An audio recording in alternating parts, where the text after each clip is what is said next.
root of the equation 3x square plus kx plus 81 equal to 0 having real roots is the square of the other, find k. So இங்கே என்ன கொடுத்துருக்காங்கன்னா, if one root of the equation, quadratic ஈக்குவேஷன்னா நமக்கு ரெண்டு root இருக்கும், ஒன்று alpha இன்னொன்று beta. One root of the equation is square of the other. அப்படின்னா ஒரு ரூட் வந்து இன்னொன்று ஸ்கொயர் மாதிரி இருக்குன்னு சொல்லியிருக்காங்க. அப்போ alpha equal to beta square, beta equal to beta. So இதுக்கு தான் நமக்கு தேவையான ரெண்டு ரூட்ஸு. நமக்கு ஒரு ஈக்குவேஷன்லேருந்து என்ன தெரியும்னா, சம் ஆஃப் த ரூட் எழுத தெரியும். Alpha plus equal to minus b by a, that means minus k by 3. Alpha beta equal to 81 divide by 3.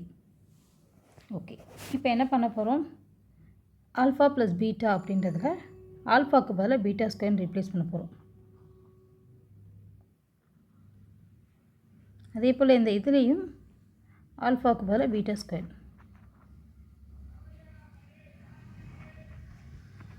Okay, இப்போது இந்த இதுலேருந்து நமக்கு பீட்டா வேல்யூ ஈஸியாகவே கிடச்சிடும். ஃபஸ்ட்டு இதை கேன்சல் பண்ணலாம். 27 beta square into beta cube equal to 27, beta equal to 3. Next அதே போல் beta value 3 அப்படின்றது தெரியும் இல்லையா, இதில் சப்ஸ்டியூட் பண்ணலாம்.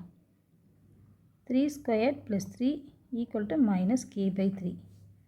3 ஸ்கொயர்னா எவ்வளவு? 9. 9 plus 3 equal to minus k by 3. இது என்ன வரும்? 9 plus 3 equal to 12 minus k by 3.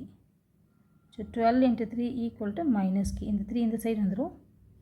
So அப்போ minus k equal to 3 into 12 36. therefore k equal to minus 36. So நமக்கு என்ன கொஸ்டின் கேட்டிருக்காங்க அப்படின்னா, கேவோட வேல்யூ தான் கேட்டிருக்காங்க. கேவோட வேல்யூ ஈக்குவல் டு மைனஸ் 36.